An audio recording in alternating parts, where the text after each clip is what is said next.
Hello and welcome to Staff Picks, the podcast for movie nerds by movie nerds. As always, I'm Mario Lanza and I am your host on our journey through the movies out there that just need a little more love.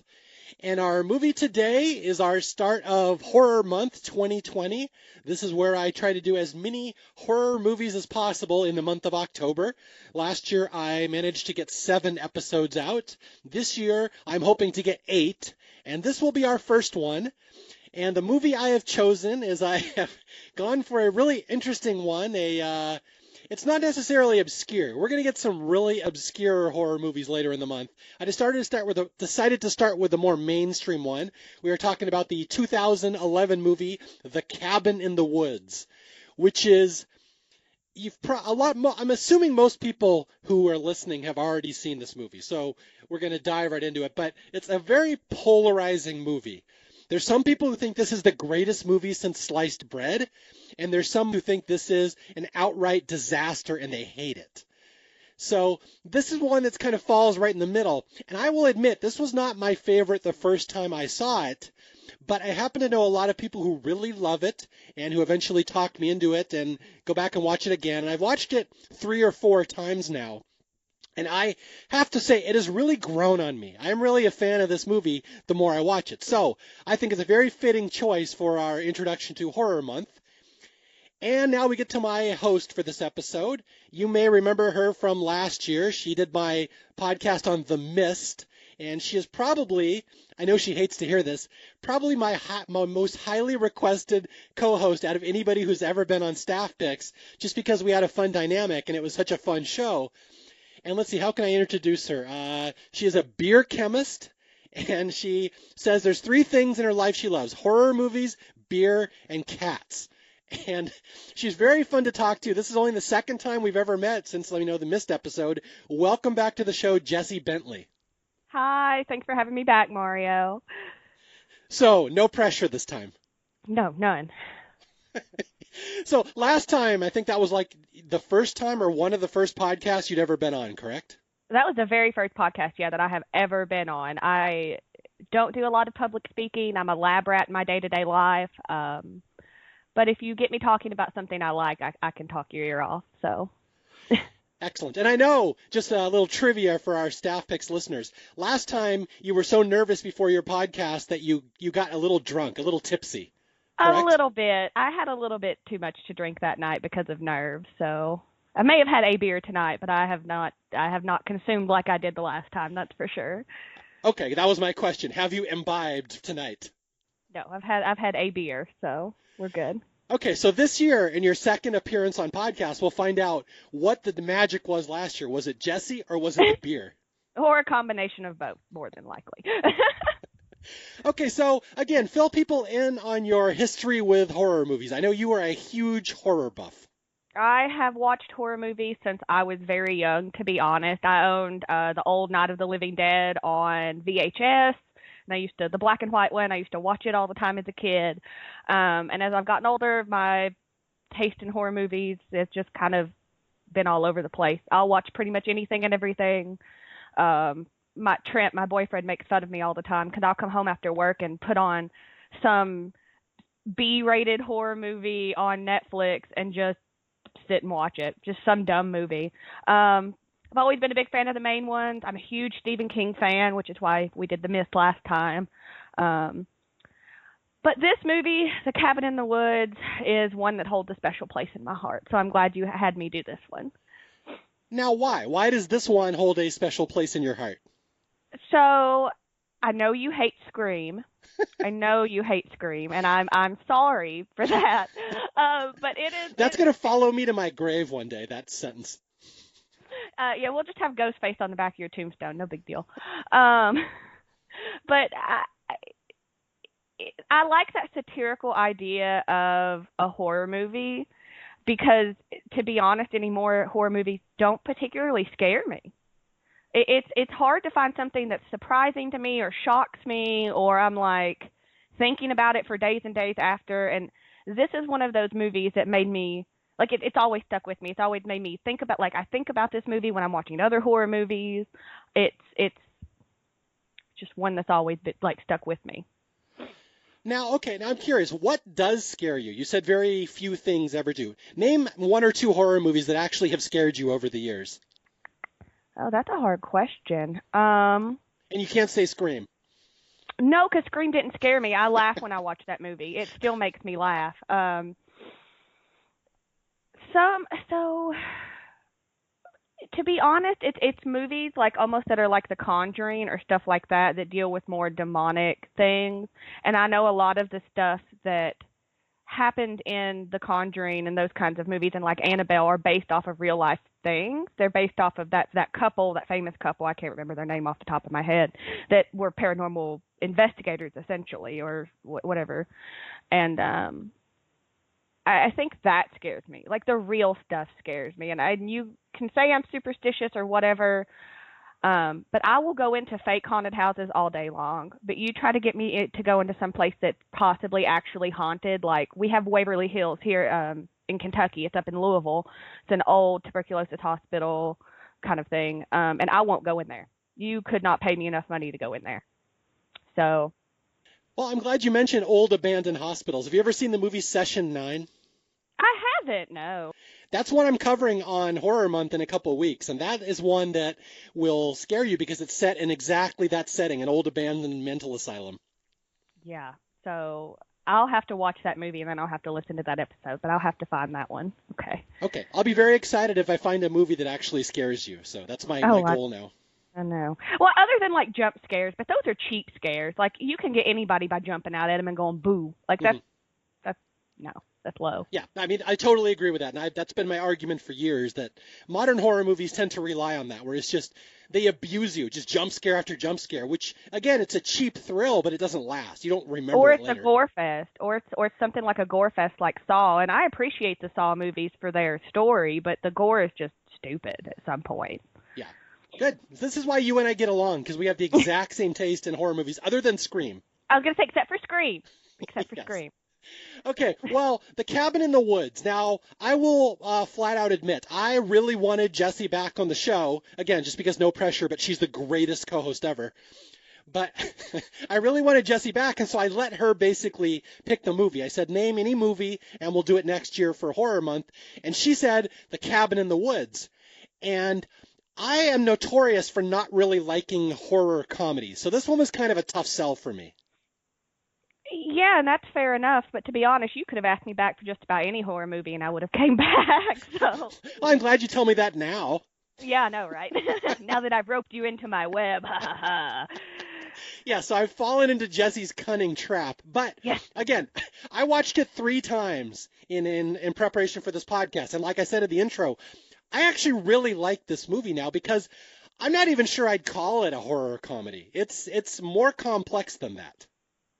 There's a lot of elements to this movie. There really are. And I think just starting out in the opening scene, you learn that it's not going to be your standard horror movie.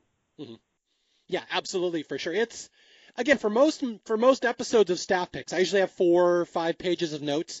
This one I have 9. I took a whole lot of notes as well. I have about 9 pages of notes as well. Yeah, and I'm shocked because horror movies, by definition, are easiest to do on Staff Picks because there's so little to talk about.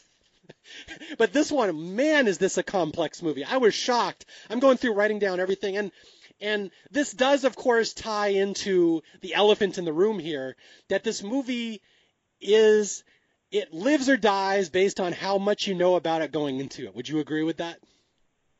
Yes, I would, because I feel like if you go into it knowing exactly how it ends, you're not going to enjoy it. I feel like part of the enjoyment of this movie is going along with it step by step and the storytelling and kind of figuring it out as almost the main characters are figuring it out. Yeah, and I do think at a certain point, like perhaps right now, we should say, if you don't want spoilers, perhaps stop listening to this podcast. Because, again, there are very few movies I would say that about as much as this one, where it's really going to take some crazy turns. Oh, it does. And it's only an hour and 35 minutes. So, like, pause the podcast, go watch it. It's on Hulu. Go watch it and come back. what you got to do. Okay. And that is your warning, people. That's our very first warning right here. Again, because from here on out, anything goes. Okay, Jessi, there's no spoilers at this point. I mean, yeah, fair game. Okay, so here's my big question. Did you see this in the theater? And B, how much did you know about it going in? And C, what was your reaction the first time you saw it? Okay, so for A, it came out in 2011. I was still in high school. I did not see this in theaters. I actually probably didn't see it until it came to streaming and stuff. And so that was maybe 2013, 2014. So I was in college when I first saw this. I wasn't a big theater kid, like actually going to the movies kind of a kid, which I know is like the complete opposite of you. You lived in the movie theater. But it was never my thing. I'm from a small town, so we had to drive like 30, 40 minutes to get to a movie theater. It wasn't worth it. So part B, you said, what did I know about it going into it? Is that correct? Yeah, like how much did you know about the story before you saw it the first time? Nothing. Honestly, I went into this thinking this is just going to be some other dumb horror movie. It's got Chris Hemsworth in it. Let's watch it. Same, sister. And part C, what did I think when I first watched it? Ever since the very first time I've watched this, I said this is going to be my favorite horror movie. Like anything, I like have to top this. Because I came out of it going, this is so meta, and I hate that word meta. I hate it. But that's what I said coming out of it. I was like, this is meta. This explains so much. Oh, my gosh. And for like a week after, I kept thinking about every other horror movie I'd watched, and I was like, oh, my God, this makes so much sense. So you were fully on board with this movie every single time it took a left turn. Oh, yeah. Every time. Because like I said, it takes a lot to shock me. It takes a lot to... I feel like I could almost write your typical horror movie, like, you know, standard plot line, whatever. But this takes so many left turns, right turns, loop-de-loops. I couldn't keep up with it. I was like, whoa, it shocked me, but like in a good way. Yeah, it's funny. I don't remember having that strong a reaction to it the first time. But like, I remember when it came out. Now, I didn't hear about this movie. I don't necessarily see a lot of horror movies in horror movies in theaters anymore. Right. I kind of wait for them to come on video and then I can hear word of mouth. And I just remember all of a sudden half of my Facebook feed was, oh my God, you got to see The Cabin in the Woods. It's the greatest horror movie ever. And the other half of my Facebook feed was, that was the worst piece of crap I have ever seen. I cannot believe that got made. So it's like, wow, that is really a polarizing movie. Very much. No, I don't have a whole lot of friends that watch as many horror movies as I do. And so my circle didn't really talk about it. But no, that's crazy to think that people had such polarizing views. And it still seems like they do, because I said, oh, I'm doing Cabin on the Woods on Staff Picks, and I had a couple of people say, how could you possibly argue that's underloved? That is like the most popular horror movie of the last 10 years. And I have so many other people just saying, ugh, I hate that movie, don't talk about it. So it's like, it's still like that. But that's almost like why it needs to be. I'm not saying we need to turn all the haters into lovers, because that's never going to happen. Like, people either love or hate this movie, like you said. But it's overrated, but it's almost underrated at the same time. I think you can make that argument. Yeah, and again, for Staff Picks, I intentionally left the goal of this show open-ended. It just needs more love, so I could pick anything, really. But yeah, this, without question, is a movie that every horror fan needs to see to at least make up their mind what they think of it. I think that's probably fair. I agree with you on that, at least. Yeah, like, make up your own mind. I'm not going to hate you if you hate this movie, but please give it a good watch. Give it a watch. Give it 2 watches, because like you said, you didn't even like it the first time in. Give it a couple watches. Yeah, there's a lot of subtle stuff that I didn't even catch until like my 3rd or 4th viewing. I'm like, oh, I didn't actually see what was going on there. So it's like, this is without question one that you have to watch multiple times, I think. Which is crazy for an hour-and-a-half movie, that it takes a couple watches. Okay. Oh, and one last thing before we get into this movie is that I was reading some trivia on The Cabin in the Woods, and there's a book that came out a couple of years ago, 100 Movies You Need to See Before You Die. And this movie was included in there, which is shocking that horror movies make a list like that. But I could see the argument for that, again, because this is a movie that horror movie fans should see, non-horror movie fans should see. It's really just unique. I cannot think of another movie that's anything quite like this. Right, because even in the same genre, you can almost kind of lump Scream into it as more, like I said, that satirical, serious movie, but it's so completely different. And in your comment about non-horror fans enjoying this movie, the fun fact, one of my coworkers despises horror movies. Is terrified of all of them. I was like, "No, please watch this movie." And he did, and he's like, "Jessi, I actually really like this movie. It's amazing." And I was like, "Thank you. Yes, it is." So is this indeed your all-time favorite horror movie? I know you'd maybe pitched it as possibly your all-time favorite. I think it has to be. And I know that's a big claim, and I don't want to put anything definitive in blood and writing anywhere, but at least for modern horror movies, because I feel like older classic horror movies have their own sector in my brain. But as far as modern horror movies go, yes, this is my absolute favorite.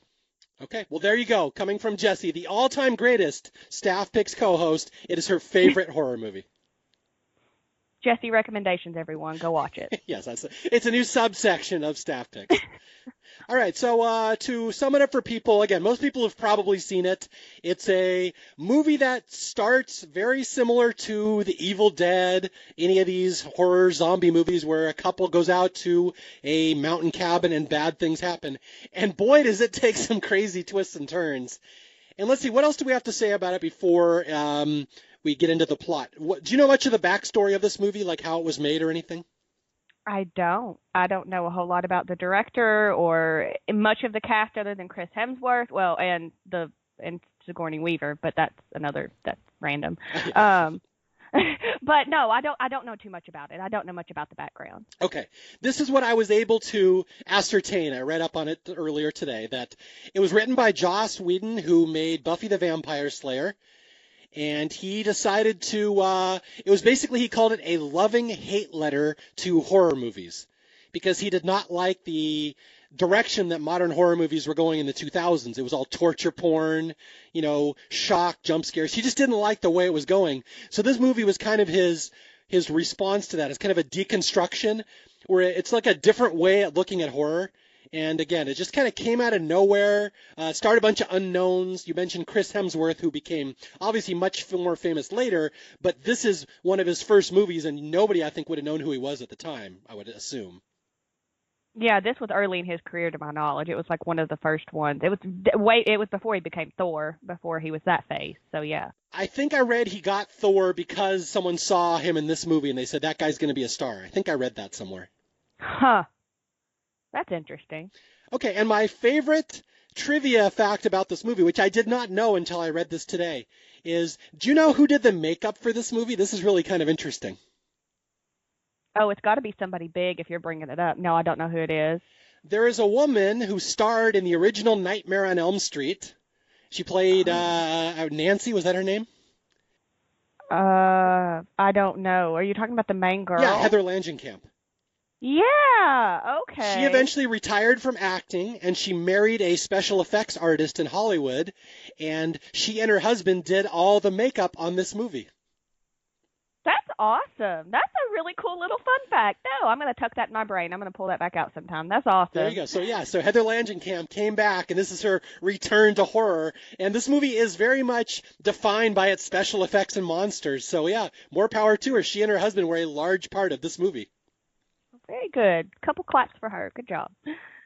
All right, so are you ready to dive into one of the craziest movies I have ever done on Staff Picks? Let's do it. Okay, so how do we start? This movie starts so much differently than any other horror movie. Walk us through the first couple minutes of this movie. Oh, I love it. Okay, so the first opening scene is these two guys talking around a water cooler. This one guy's getting a cup of coffee. They're chit-chatting about their daily life. He's like, well, my wife's trying to get pregnant, and she's starting to put locks on everything. She's even got the upper cabinets. He's got to be a giant to reach those, and they don't even have a kid yet. So it's just these two coworkers in what could be your everyday office setting, just chit-chatting, shooting crap. And then they kind of go out from getting coffee, and this woman in a lab coat runs up, and she's like, oh my God, Stockholm went south. What's going to happen? And they're like, don't worry about it. You got Japan. You got us. We got a perfect track record. We're going to be fine. And then one of my not favorite parts, but like something I've always enjoyed is they're like, oh, well, the glitch in 98 was the chem department's fault. And she's like, and then they're like, well, what department do you work in? And the lady in the lab coat works in chem department. And so she just kind of, gets all sad, and they drive off on this little golf cart motorized thing. It's funny. And then so as soon as they're driving off, he's still talking. He's still, being like, well, my wife and this and that. And he's like, are you even listening? And then it cuts to The Cabin in the Woods, the screen, like with the movie name on it. And that's what we get for our first opening scene. Yes. As so many of the great horror movies do, it starts in an office cubicle with two white-collar workers. Yeah. I read the director specifically put that scene at the start of the movie because he wanted people to think they wandered into the wrong movie. Well, and you almost do. You're like, what's going on? It's coming into the movie a second or third time, it makes it even better. But like your first time going in, you're literally like, what movie am I watching? What piece of crap is this going to be? Is it going to be like some office slasher? Like, you don't know. But one of my favorite things that when they mentioned the glitch in '98, I tried to look this up, and I have thought and been like, what horror movie came out in 1998 that could have been this glitch? Mm-hmm.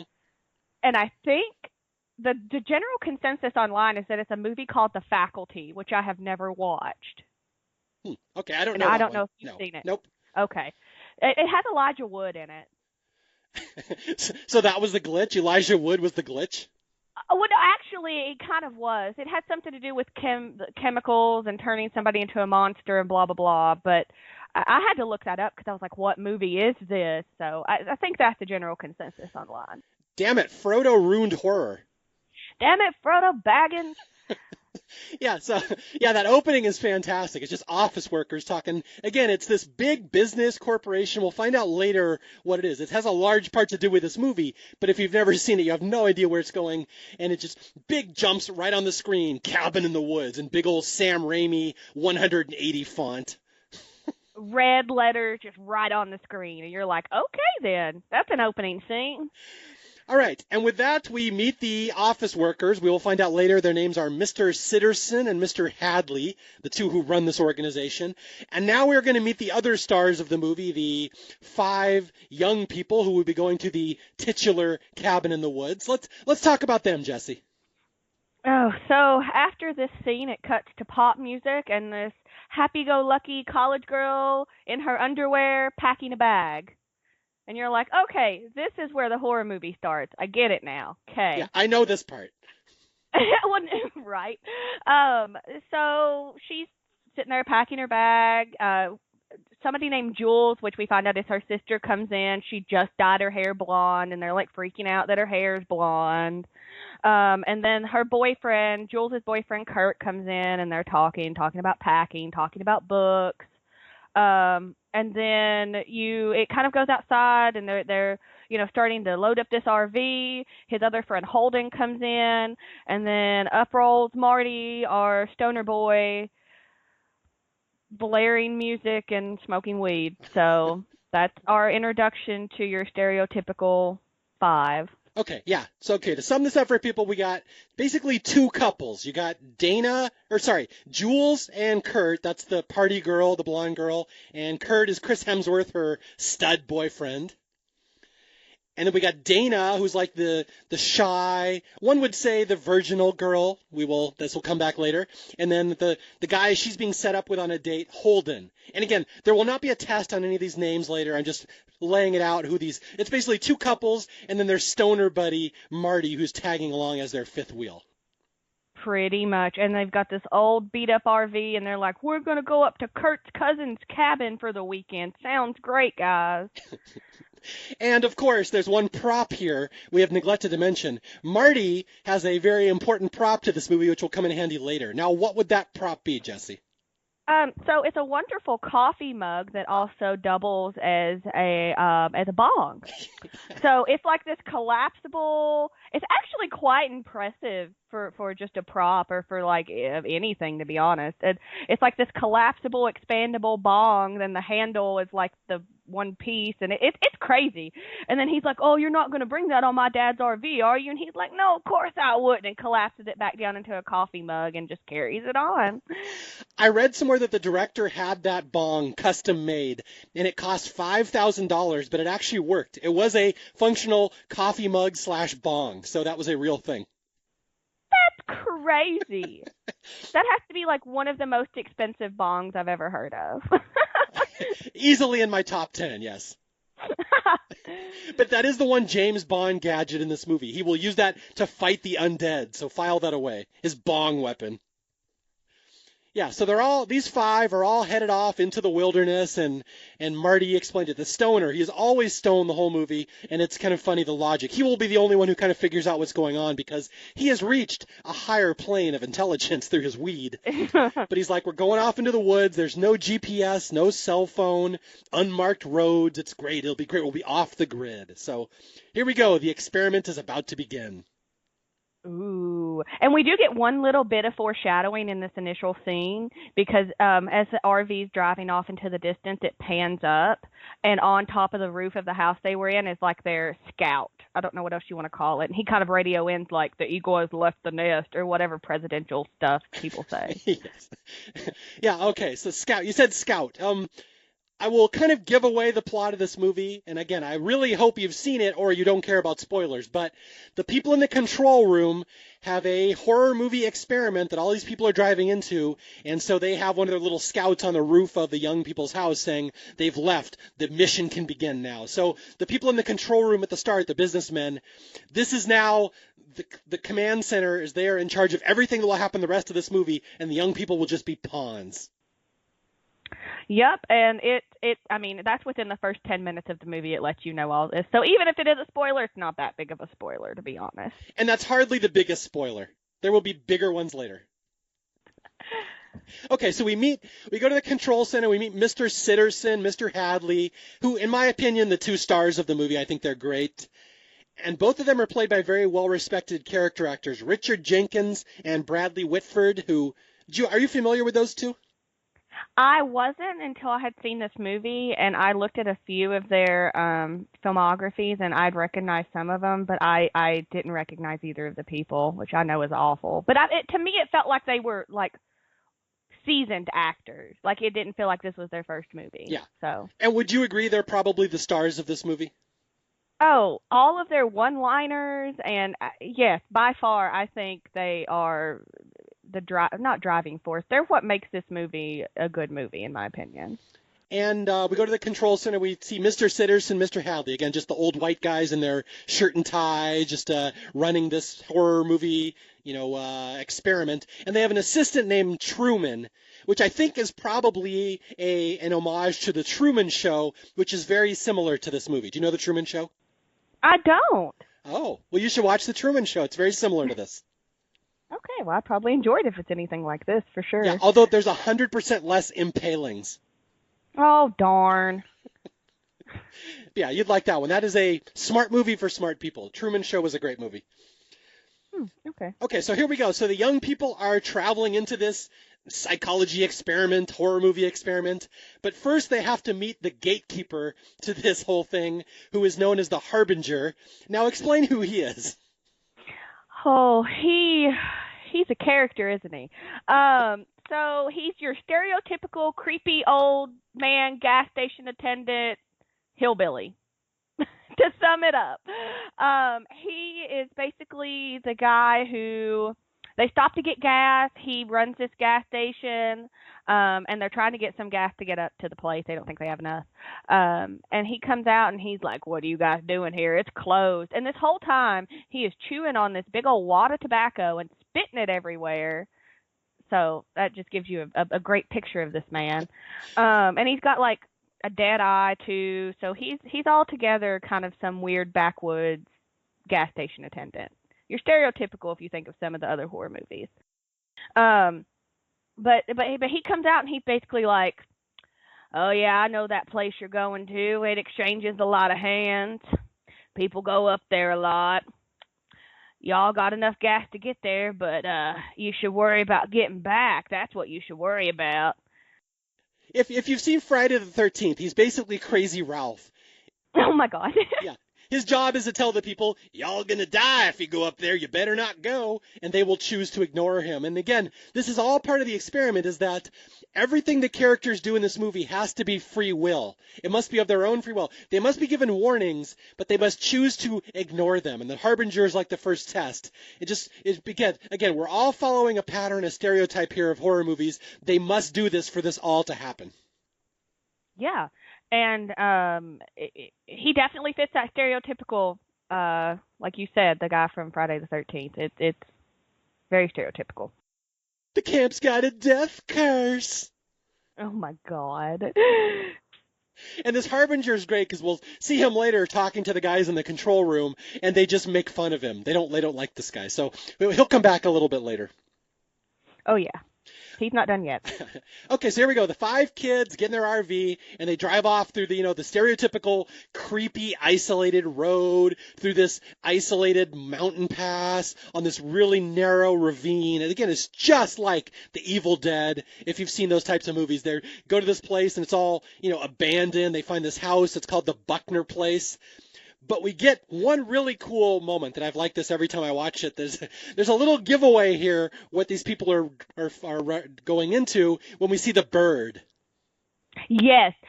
So they start going through the tunnel in their RV, and it kind of pans out into the greater surroundings.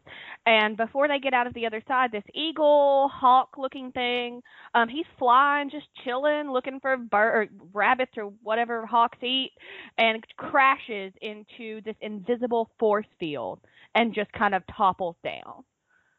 Yeah, that's a cool effect. And what we will learn later is this house, this cabin out in the woods, is surrounded by a force field. Again, very similar to the Truman Show, where it's a controlled environment. They're basically on a reality show.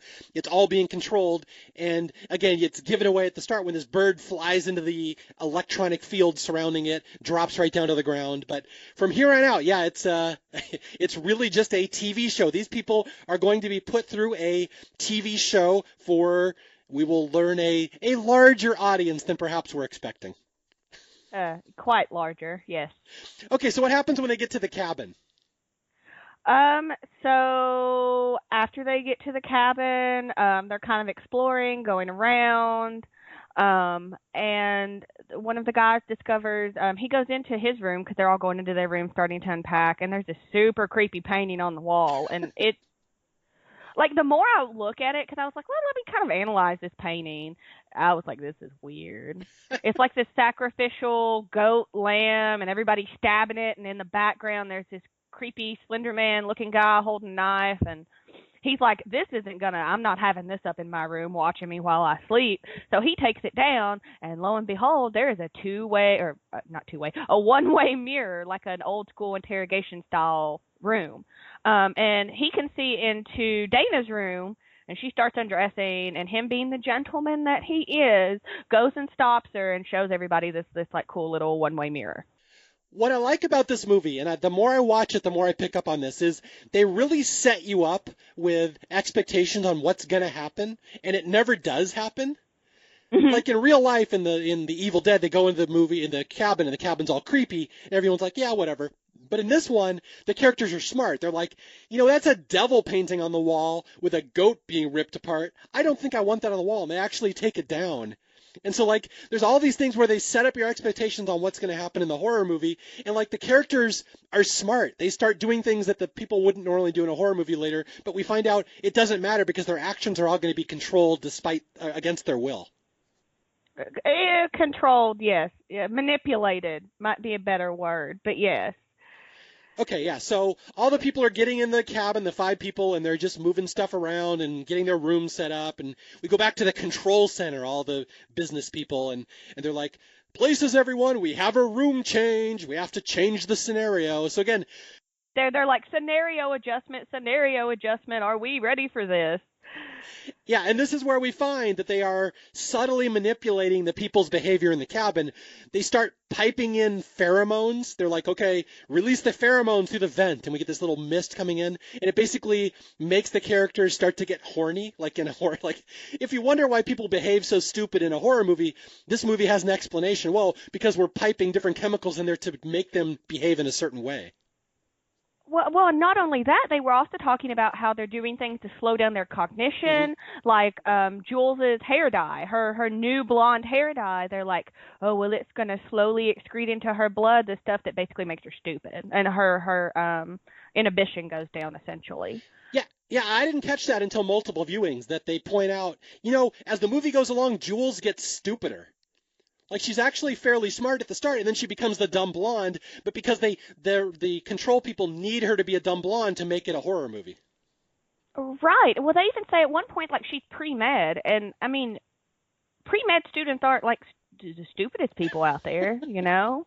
Yes, I know it's usually beer chemist and then pre-med right under it, but they're very close to you guys, right? I mean, pre-med, yeah, it's all chemistry, biology, that kind of stuff. So, I mean, in order to do that, she can't be that stupid. And Marty even makes a comment later on, like, why is she acting like a dumb bimbo or something along those lines? Like, Yeah, and I did not catch that my first viewing. I did not realize that the characters start one way and they start morphing off into different directions as it goes along, and it's kind of subtle. They don't linger on that, but it's actually very clever because that obviously one of the complaints with horror movies that everyone's a stereotype. This movie has a plausible explanation. They're specifically being driven into certain stereotypes by the people controlling the experiment. well, yeah, because every time like you watch these movies and you're like, why did she do this? Why is she crawling backwards instead of getting up and running? Blah blah blah. There's like all these common sense things that you're like, why are these characters not doing? And this movie gives you an explanation for it. Yeah, absolutely. My personal favorite one, this is much later in the movie, where uh, Dana will stab the zombie, and then she immediately drops the knife and runs away. And in horror movies, they're always like, why do you drop the knife? Keep the knife. But in this movie, there's a little subtle moment where the controlling people press a little button that electrocutes the knife, so she drops it without even realizing. And I thought that was very clever. It is very clever, and it's like that's why I love this movie because you open your eyes and you're like, oh my god, this makes so much sense. This makes so many things make so much sense. So Yeah, it's definitely one, the more you know about horror movies and tropes and cliches, the more you'll appreciate what they're trying to do with it. It's a very cerebral movie for, again, a slasher movie in the woods. right for the cabin in the woods. Okay, so here's one of my favorite scenes of the movie. So, all the people in the cabin are getting ready, and it's, the fun's about to begin, and now we get a phone call back in the control center that Sitterson and Hadley get a call from the Harbinger, the gas station attendant, and the gas station attendant's like, what does he say? We are going to cleanse the world of their ignorance and sin. The ancient ones see everything. And he's like spouting all these cliches, and then he's like, am I on speakerphone? And the people in the control center are giggling because they don't like the Harbinger, who is known as Mordecai or Morty. They just mock him. Yeah, and they're like, no, no, yeah, my bad. I didn't know you were on speakerphone. And he just basically spouting this occult mumbo jumbo. And the funny thing is, they like leave him on speakerphone, and he continues on this completely crazy rant or whatever. And then he's like, guys, this isn't funny. And then they just die laughing, and it's glorious. It's a great scene. Although the Harbinger, the gas station attendant, does warn them, the people back in the control center. This is actually important to the plot. He says, Hmm. warning, this one is not by the numbers. The fool nearly derailed the invocation with his insolence. And that's referring to a point back at the gas station. Marty, the stoner, kind of sassed off to the gas station attendant, didn't let the gas station attendant say his lines. That to follow the script, you must say the lines and follow the script. The fool, Marty, sassed off to him, and so already the gas station attendant is warning the people in the control center, this one might not go by the book, be careful. Yeah, but they totally don't even pay any attention to him because they're just too busy making fun of him. Did you catch the irony there? They also ignored the Harbinger. And, oh, look at you. Yes, right. As they're mocking the Harbinger, they are doing the one thing that the Harbinger is warning them.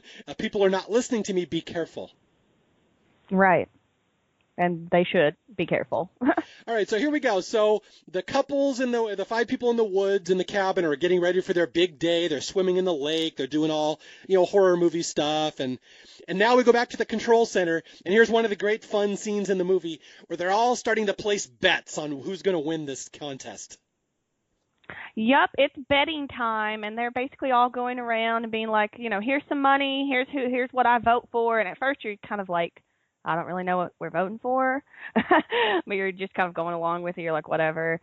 Some guy comes up and places his bet, and they're like, I don't even think we have one of these. And he's like, no, they said we did. And he's like, well, they would know, and just keeps on going. Ronald the intern is a great person in this one, because he comes up and he's like, oh, I don't know, what do you think I should do? Should I place a bet for this? And he's like, I just want this moment to end. Yeah, okay, so to paint a bigger picture for people who might not see the movie, the young people are in the woods. They will be summoned down to the basement of the cabin, and down there's dozens of little souvenir trinkets, figurines and stuff, and they're all forbidden. You should not be playing with them. And whichever one they choose will summon the monster that will eventually come to kill them. And that's what all these people in the control room are betting on. Who is going to win? Who's going to be the monster that kills them? So we don't see who they're betting on, but that's what they're betting on. There's a fun payoff for that later. And there's a good explanation in this scene as well, because I think the their guard person, I don't remember his name, but the like more military guard guy, he's like, well, what, if you're choosing it for him, and he's like, we don't choose this. And that's what you were saying earlier, like they have to do this of their own free will. They have to ignore the harbinger and all that. So yeah, that's very important. Let me do the exact wording here, where the Truman says, if you're fixing the contest, how can you bet on it? It's not fair. And so he says, it's not fixed. The kids have free will. We just get the kids into the cellar. They take it from there. So everything beyond a certain point is up to the kids, and they'll explain later in the movie, the kids must be punished. It's all part of the ritual, and it's almost a critique on people who like horror movies. Like, if to have a horror movie, you must follow these rules. It's kind of squeamish in a way, but it goes a different direction. But it's like, the kids must choose, and then they'll be punished, and that makes it satisfying to watch. So it must follow the same pattern every time. Right. Which, again, goes back to it kind of explains a lot of other movies. Exactly, yeah. It's really interesting when you watch this and then watch a movie that plays it straight, like The Evil Dead. It's like, that it could explain The Evil Dead if you think about it. Yeah, it could explain a whole lot of movies. I love it. Okay, so here we go, back to the cabin, and the party is about to begin. They're drinking, getting high, dancing. Jules, the slutty one, is giving everyone lap dances. Then she makes out with a wolf head on the wall, which is a nice moment. A moose? You mean a moose? I'm sorry, yeah. Please explain that joke for people who might not have got that. I'm sorry, the moose/wolf joke. So it is Marty's turn to, like, truth or dare somebody. He's like, Jules, truth or dare? And she's like, dare. And he goes, I dare you to make out with that moose head over there. And they're like, Marty, have you ever seen a moose? And it's, like, clearly a wolf head. And he's like, moose, wolf, whatever that mystical creature is over there. So, spoiler here, later in the movie, does he think that she gets attacked by a weremoose? Does she? Does he say something like No, that? he doesn't. I'm just thinking that later in the movie, Dana gets attacked by a werewolf. Does he think it's a weremoose? I would hope not. I would hope at this point he would know what a wolf is. A weremoose would be a very interesting movie to have, though. I will say that. I'd watch it. Cabin's closed. Weremoose out in front should have told you. So, so they're all playing Truth or Dare, and then again, much like The Evil Dead, there's a little trap door that goes down to the bottom of the cabin, and it suddenly slams open, in an ominous way. And one of the characters... Oh, must be the wind. Yeah, must be the wind. And so they're like, should we go down there? And because they're playing Truth or Dare, someone says, I dare you, Dana, to go down in the basement. And we go down to one of my favorite set pieces in the movie, which is just an elaborate trap to see which evil being they're going to summon. Oh, yeah, it's so cool, though, because at first, like, one of your first watch-throughs, you're just like, well, this is just a cellar full of crap, because it's basically what it kind of looks like. It's just I mean, there's like random music boxes, an old wedding dress, a conch shell. There's a couple old rolls of film, and you see a lot of other stuff in the background. But it's all this stuff, and they all start each person, each of the five, they all start playing with something a little bit different. But Dana picks up a diary and actually this really ominous music starts playing and you're like, oh well, who's going to get finished first? Is he going to play with this puzzle box and open it first, or is she going to put this necklace on? And you're like, what's going to happen? But Jules opens a diary and starts reading from it first, and that kind of stops everybody else, and kind of they all start focusing on her then. Yeah, again, I love the way the director sets this up. Like, he has 5 different characters all fingering and playing with little trinkets and music boxes and film strips. And it's like, which one of them is going to summon evil and how's it going to come? And let's see, what is my favorite thing here? I love the rusty saw blades down there. And there's the creepy old organ. And there's old pictures and, yeah, the medallions, film reels, jewelry box. But yes, they choose the old Pioneer Diary, which is labeled The Diary of Anna Patience Buckner, 1903. And it's all about, okay, you may remember this better than I do. What is the sad story of Anna Patience Buckner? What happened to her and her family according to her diary? Uh-huh. So the diary basically tells of how, basically they love, like, it's kind of like they love pain. And she's like, we must learn to love this. And she's like, Mama screamed all night till Daddy cut her open and put coals in. And then he's like, the torturing and pain gives him the husband's bulge. And you're just like, oh, Lordy, 1903 speak. Let's do this. And it turns out, like, at one point they had hacked off her arm and ate it. They also cut open her belly and filled it with hot coals. Yep. So this is the masochist family from 1903, the masochist pioneer family, and that they are this family that is going to be summoned. Again, it's a funny little thing that out of all the evil creatures we could have summoned, they picked the Pioneer Journal written by as we find out later, the zombie redneck torture family. They're the ones that are going to be summoned. Yep, they definitely are. And yeah, they were just reading her normal diary at first, and then lo and behold, at the end, there's Latin. Yes. If you're in a creepy cabin in the woods and you find a diary in the basement about death and dismemberment and there's Latin at the end that says, please read this out loud, don't read it out loud. Don't read the Latin. That doesn't even have to be stated. Like, you should never read it. Just don't. And Marty, the stoner, warns them. He's like, why are we reading the Latin in this demon journal? And they're like, no, don't worry, Marty, you're high. And Marty will be the only voice of reason in this whole movie. But again, all this is, it's making fun of horror movies that characters always do the stupidest stuff, is that the scientists have set all these traps, and this just happened to be the one that they are going to read and do something stupid, and they're going to summon the zombie family. But as we find out later, one of the controllers was really hoping they would have summoned the merman instead. He's like, he had it in his hands. He had the conch shell. And they're like, who knows what would have happened in a few more seconds. Maybe next year, man. Yeah, this is the betting scene earlier when they're betting on which monster's going to kill them. One of the controllers, Mr. Hadley, apparently he bets on the merman every time, and it never happens. And he just wants to see a merman. That's his number one thing. And the other controller's like, no, they're disgusting. They're so messy to clean up. You never want to see the merman. But Hadley is so disappointed that they almost summon the merman. And I got to say, there's a fantastic payoff to that later in the movie. Oh, there is. But it's so funny. They call him Aquaman. They're like, okay, Aquaman.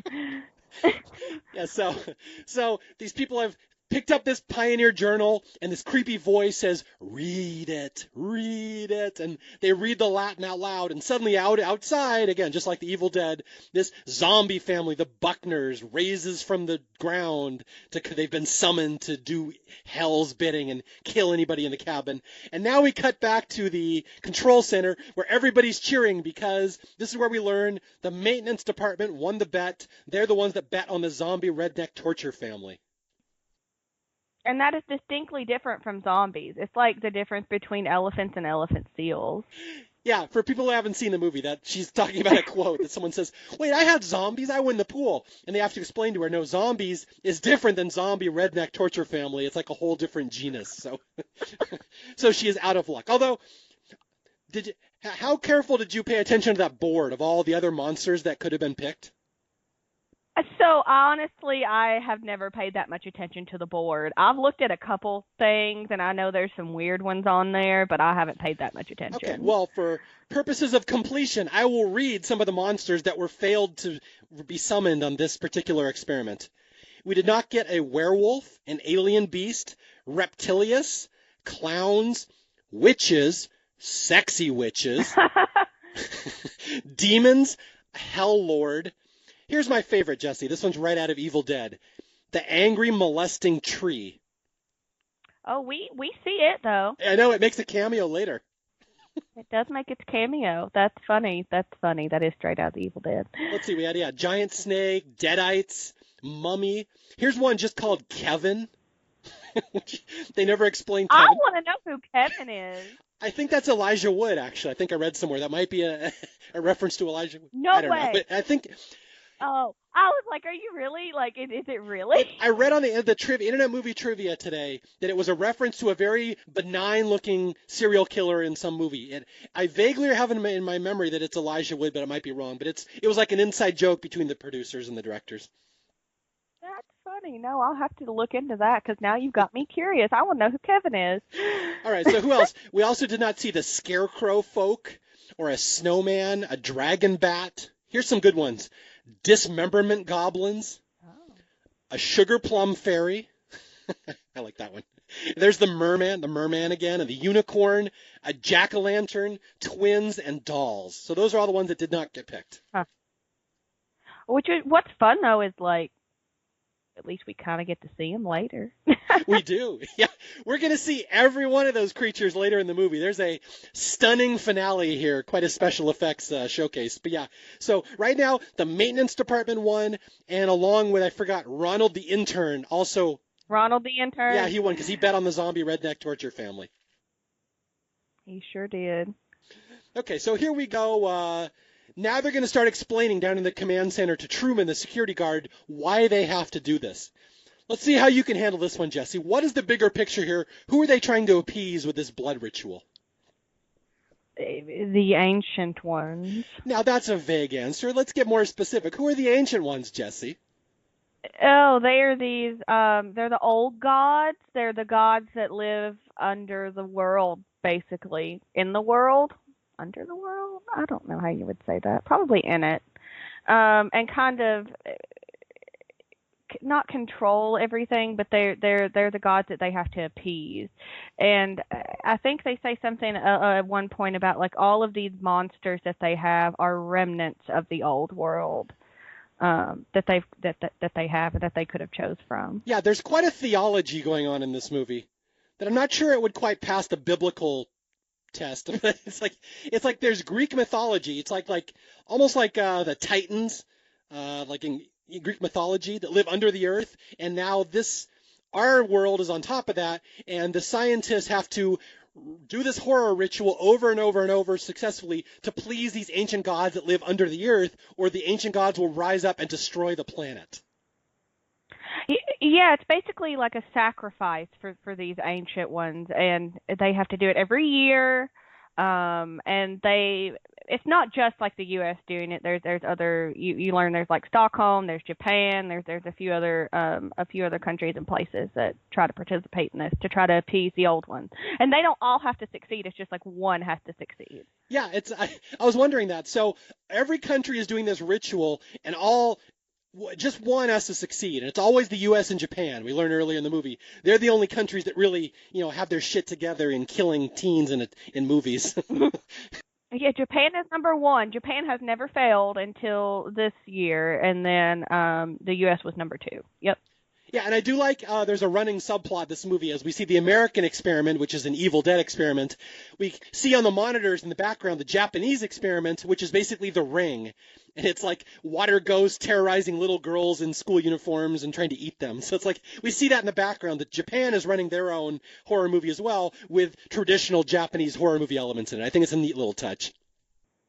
Yeah, oh, I enjoyed that because, like you said, it's like The Ring, The Grudge. It's like that kind of creepy looking girl, floaty person, and yeah, it's. I did like that. But yeah, to jump ahead, what's going to happen in this movie is the American ritual is going to fail because Marty is going to end up outsmarting what's going on. The Japanese one's going to fail too, and it will basically lead to the end of the world, and all hell's going to break loose when every single monster in this universe is going to be released into the command center. Just so you kind of know where it's going. It's going to get really complicated up to that, so I'm just telling you where we're going before we get there. Right. Okay, so let's go back to the cabin in the woods. They have summoned the Buckners. This is the pioneer torture sadist family who enjoy eating each other's arms. And they have been raised from the dead. And so here we go. From here on out, it's just a long string of attack scenes as the zombies off most of the people in the cabin. Pretty much. And it all starts out with Kurt and Jules running off into the woods to go have sex, which is like how every horror movie starts out, it feels like. So yeah, they run off into the woods, and this is a scene where you also get a little bit more of kind of how they control everybody, because they're running off and they're like, oh, well, she's like, I don't know if I want to do it. It's kind of cold. And so they up the temperature a little bit. They put some pheromones out. And she's like, oh, well, it's dark. Let's go back to the cabin.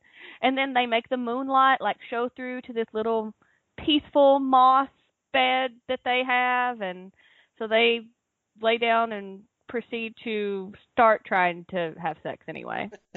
There's a great moment in this scene that made me laugh where all the scientists, like every in the control room is just Mr. Sitterson and Hadley. They're the only ones paying attention to this.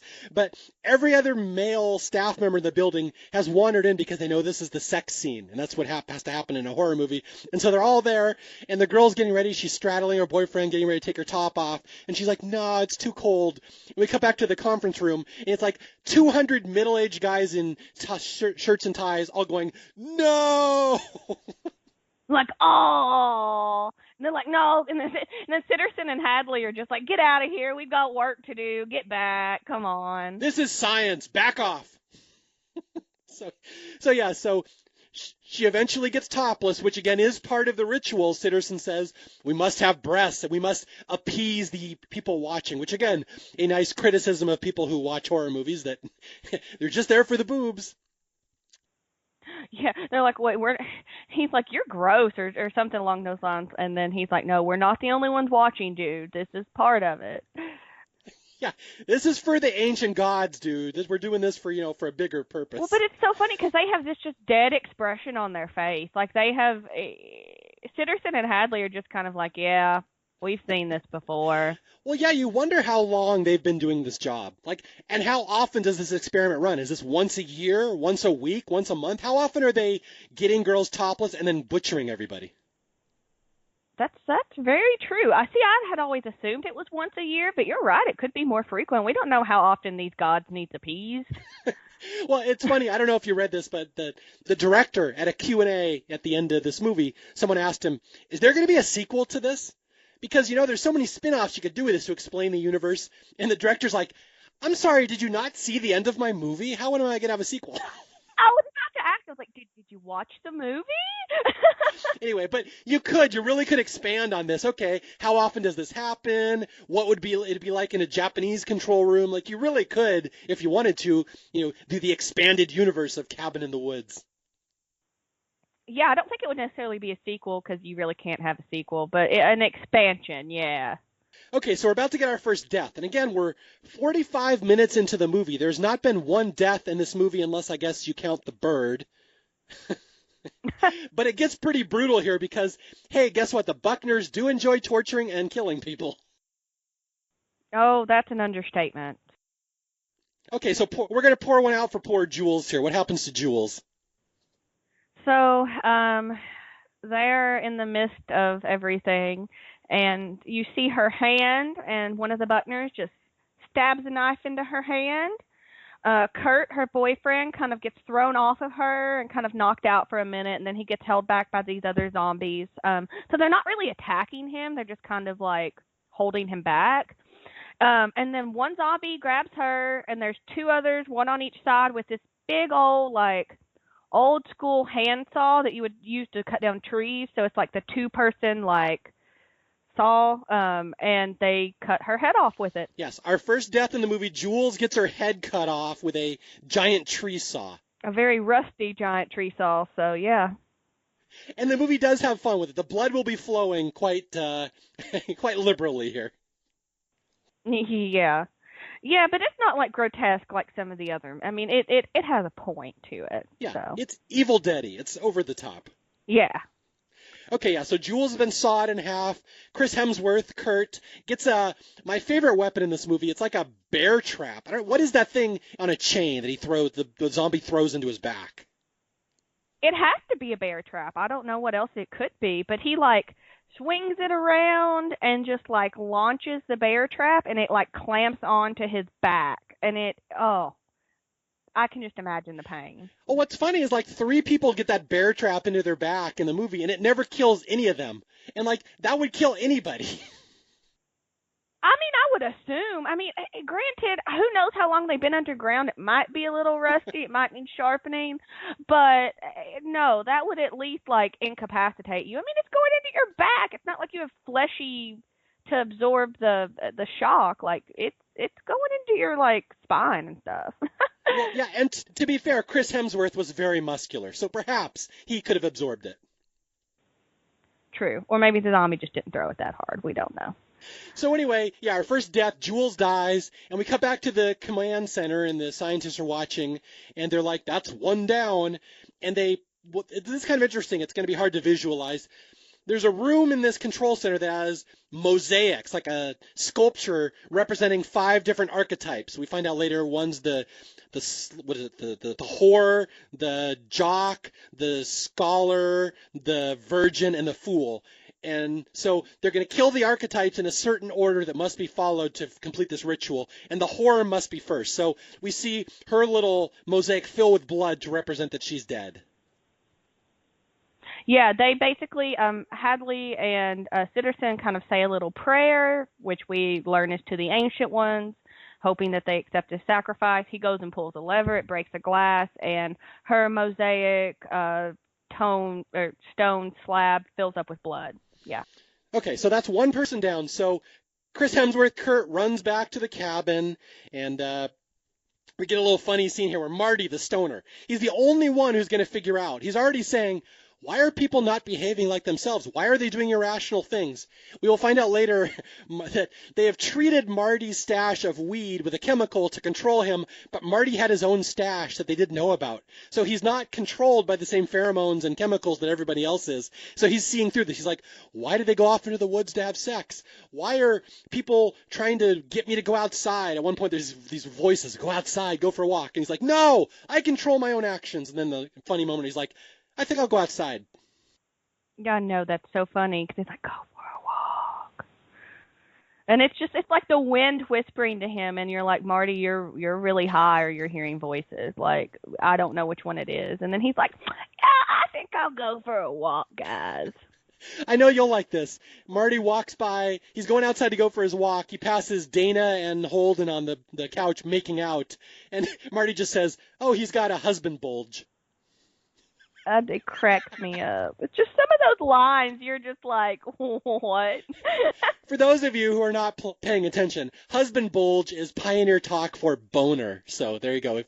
Yeah. If you ever read pioneer porn, that word may come up. I wonder if that's a thing. That's weird. Everything's on the internet, so it wouldn't surprise me if that's there somewhere. Yes. Go Google pioneer era porn. See what you can find after this. Any kids who are listening, go do that. That's a good thing to do with your spare time. Okay, so Marty goes outside, and he gets tackled by Kurt, who's running back in. He's like, Jules just got killed. Jules just got killed. And to back this up, a zombie shows up with a little souvenir to drive this point home. What exactly is he holding that he throws into the cabin? Oh, he's holding Jules' severed head. Yeah. What? No, not in this movie. Yeah. Oh, definitely. Just tosses it right to her sister. And it's like, here you go. Here's your sister. And like she stares at it for, to me, what would take longer, like than normal to scream at it, but she just kind of holds it for a second and then tosses it and screams. Well, she is the most popular sister now, so win. Right.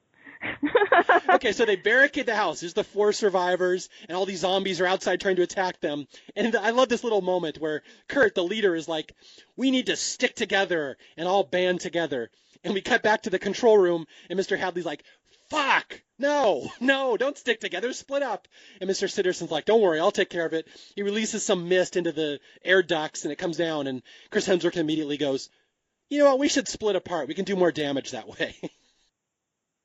Yeah, he pulls a Fred out of Scooby Doo. He's like, "No, gang, let's split up." And he's like, "Everybody, go to your rooms."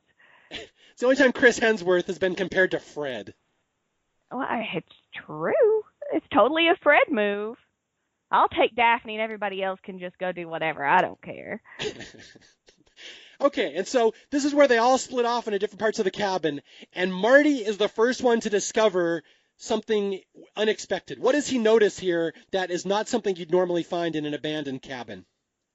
So, in his attempt to barricade, because they go into their rooms and they get locked in their rooms by by Sitterson and all them, and Marty's trying to close this window and he breaks a lamp and he's like, "Oh crap, I broke a lamp." But then he notices in it there is this there's a camera, and he's like, "Whoa, am I on reality TV?" And then just starts like pulling it, and it's like wired into the walls. And so, yeah, he learns that they are indeed being watched.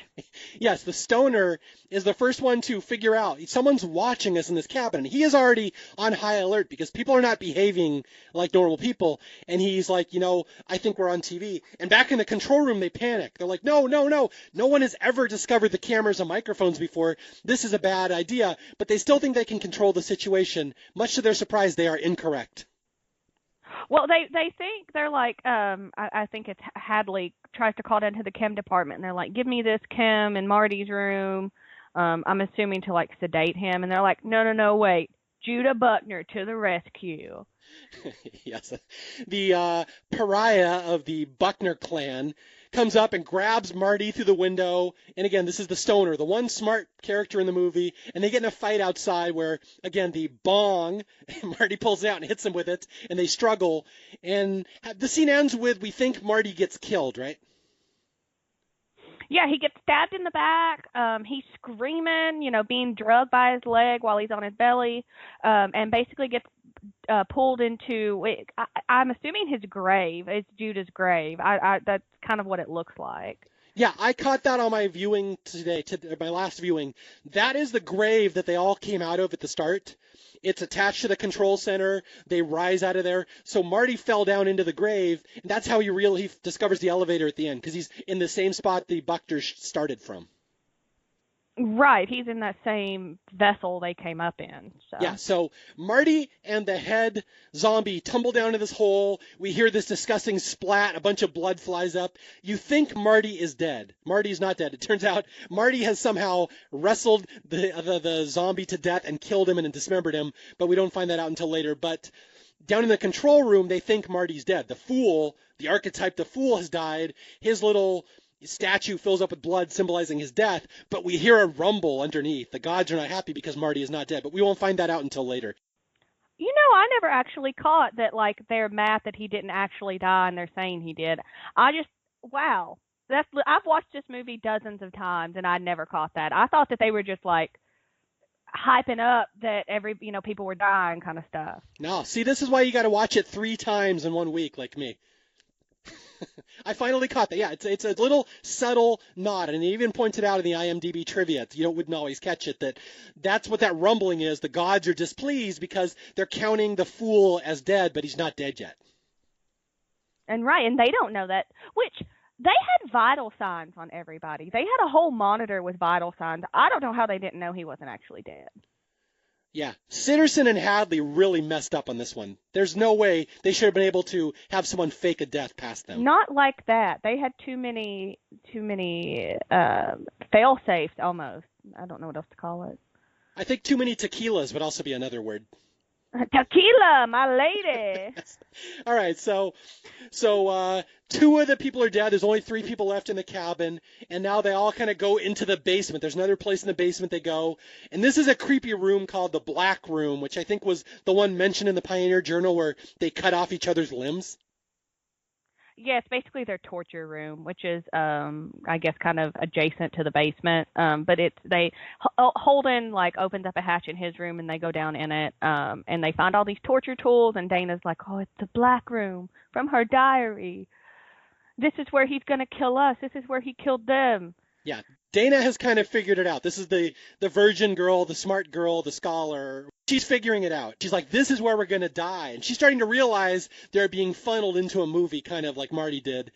And sure enough, the Buckners come and try to kill them down there, but somehow they escape. I kind of forget, but Dana ends up stabbing the dad of the Buckners a bunch of times in the chest. Yeah, he stabs him in the eye once, and like I mean, in normal zombie fashion, that doesn't really stop him. And then she repeatedly stabbed him in the chest, and it just kind of slows him down. I mean, he's kind of stopped for a minute, but he's not done. Like, he's a zombie. Stabbing them in the chest doesn't do anything. We've learned this, people. Now, our house here in California, we have a torture room in the basement. Is that traditional in Kentucky houses as well? Only in rural Kentucky. Only in rural Kentucky. So you're in the city? You're in urban Kentucky? I am in the urban now. I'm from a very small town, but I live in one of the bigger cities in Kentucky now. So. All right. Did you have a torture room in your original house? So we didn't have a torture room, but the funny thing is, I love that you had to think about that. no, okay, so the reason I had to think about it is because we actually did have this like dirt cellar that we used for like tornadoes and stuff, and every time they open up that hatch and go down into that dirt cellar, it reminds me of that. But it's not like, I mean, obviously we didn't have a torture room, but it just reminds me of that. So like dirt unpaved like cellars are a thing, especially in older houses. So I'm so glad I got a serious answer out of that question. Thank you, Jessi. you're welcome. Yeah, so they somehow escape. And this is the moment earlier where Dana has a knife, the virgin girl has a knife, and they have a little button in the control room. They press a button, and it shocks her hand to make her drop the knife. And it's just a neat little touch. Why people are always wondering, why do they drop their knives in the horror movie? Well, because Hadley and Sitterson make them. Yeah, because like you get a little electrical shock and it goes and you just drop it. Yep. Okay, so the three survivors, Kurt, Holden, and Dana, get in their RV. They somehow escape the house. And again, nobody has ever escaped a Buckner attack before. We learned that earlier, Jessi. They had a 100% success rate. 100% success rate. They may be slow, but they are efficient. What is the quote? I love this quote. I think we skipped it, where they're talking about the Buckners earlier, the control people, and they're like, they may be zombified, pain-worshipping, backwoods idiots, but they're our zombified, pain-worshipping, backwards idiots. Yep, I think Hadley says that. And like I've said, they have some of the best one-liners in this movie. It is great. But these three survivors have escaped the Buckners, and they drive off in their RV. And it's like the first time that's ever happened. And this is a problem because, as we see in the monitor, the Japanese ritual has failed this year. Somehow, this classroom of little girls has outwitted the water ghost and turned her into a happy frog.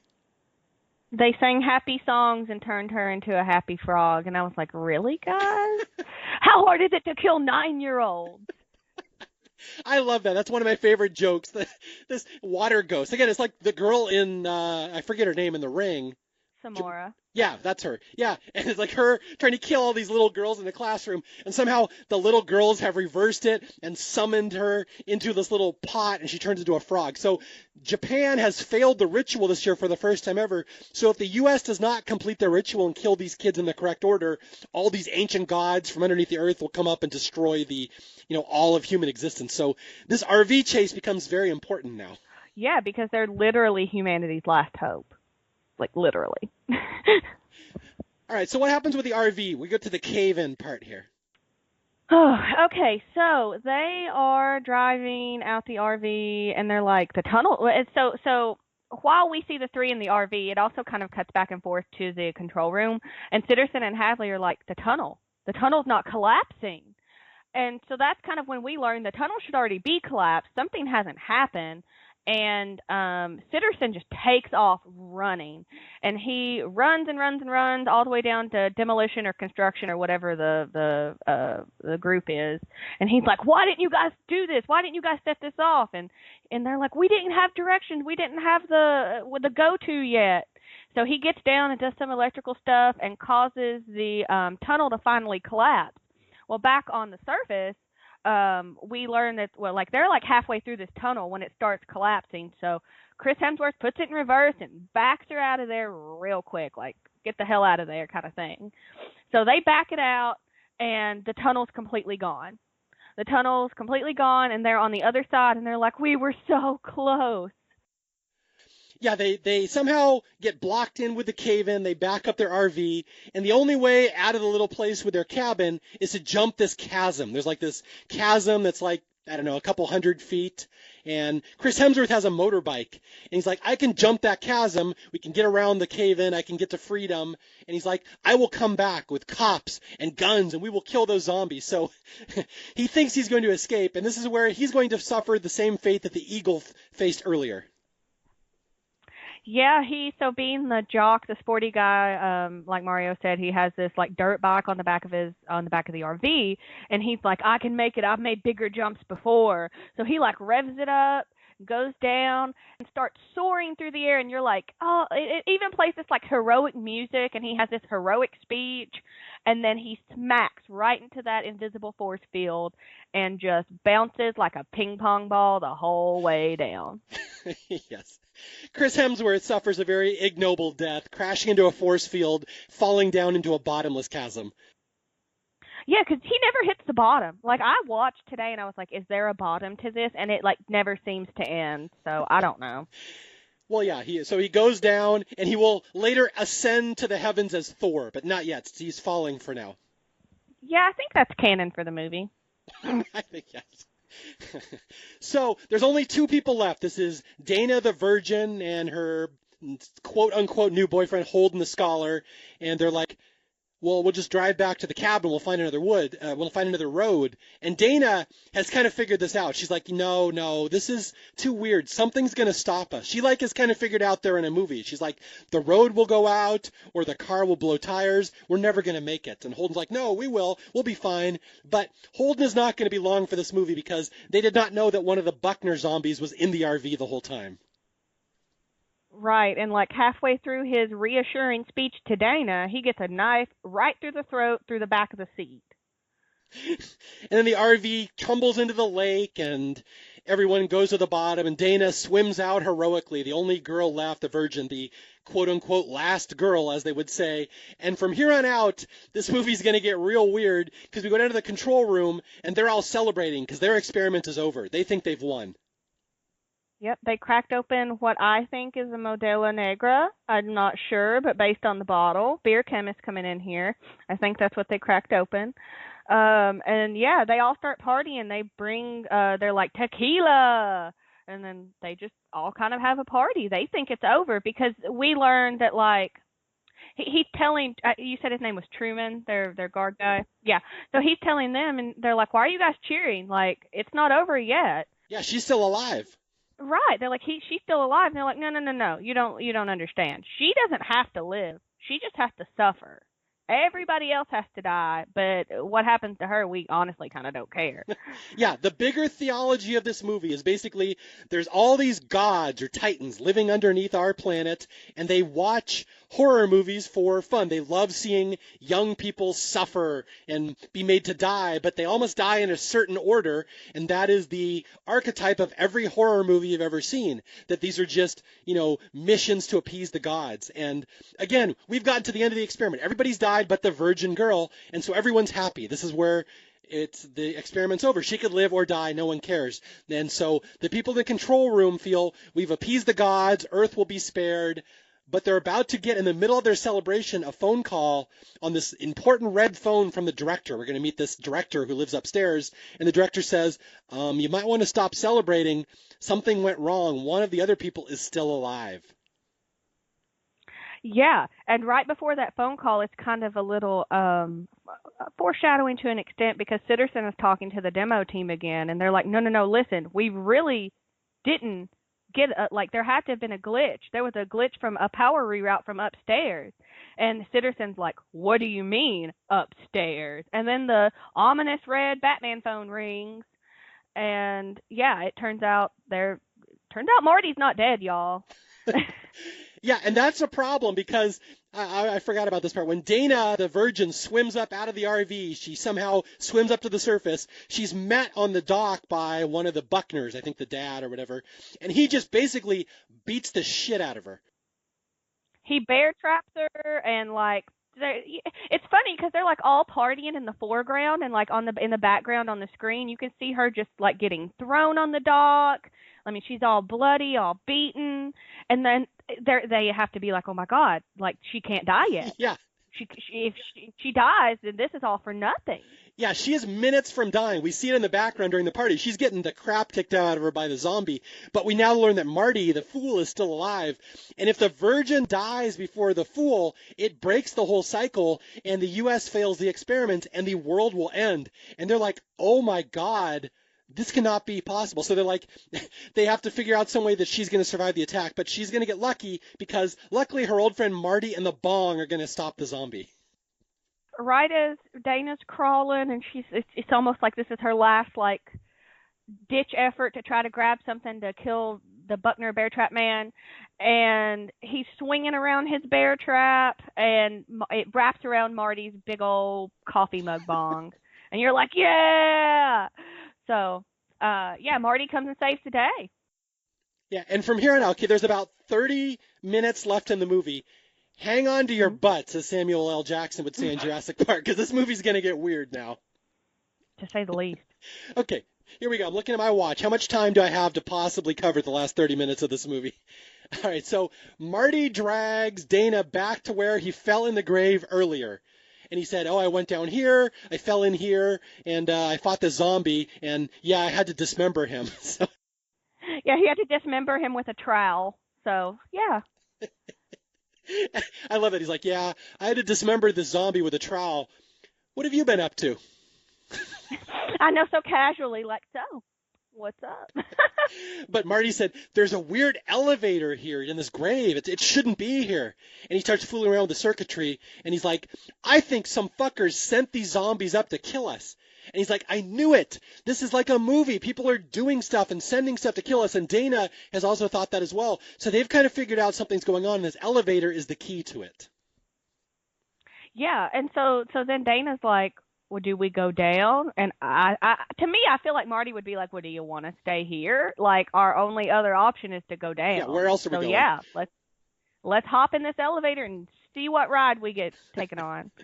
Okay, so this elevator will go down into the control center, the whole nerve center of this movie where all the scientists are. But first, they have to go through the monster repository, which is wonderful. Oh, it is. It's one of my favorite scenes. It's just when they start, it's like this Rubik's Cube of monsters, basically. And they all kind of like get shifted and go in whatever way, but they're all in their own little contained cubicles. And Marty and Dana just start looking around, and that's when they notice some of, like, the puzzle ball from the cellar is one of the, like, Hell Lords or whatever you want to call it is holding that. And she's like, they made us choose.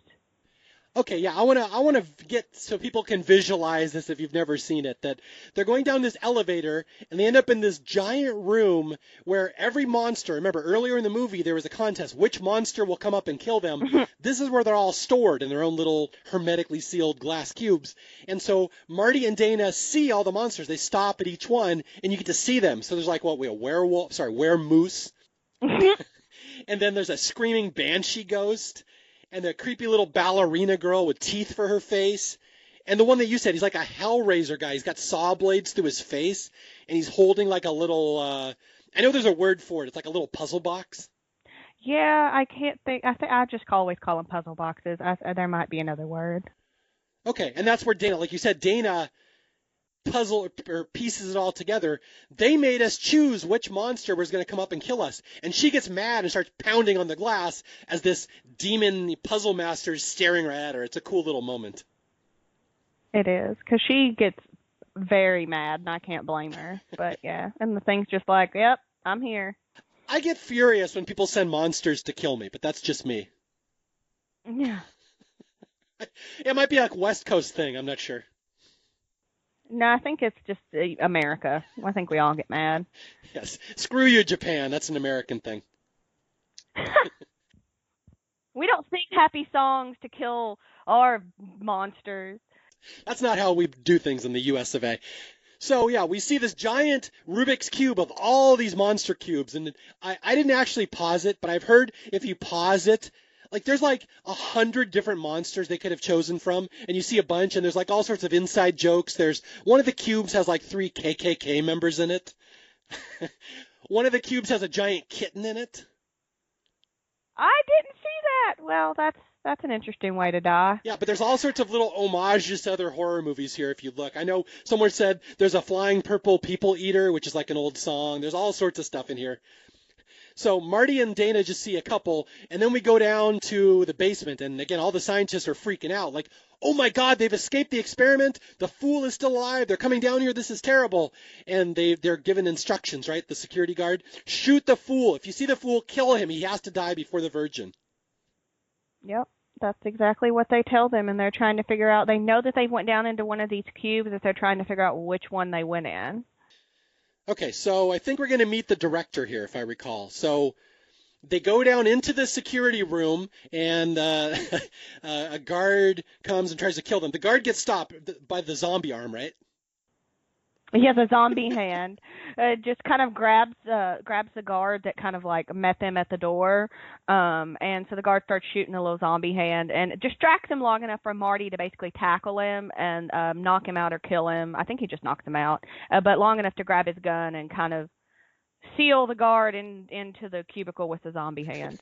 Yeah, 2 things about that. So this is when Marty fought the zombie in the elevator earlier and dismembered him, the hand is still there. And somehow the hand kills the guard that's trying to stop them.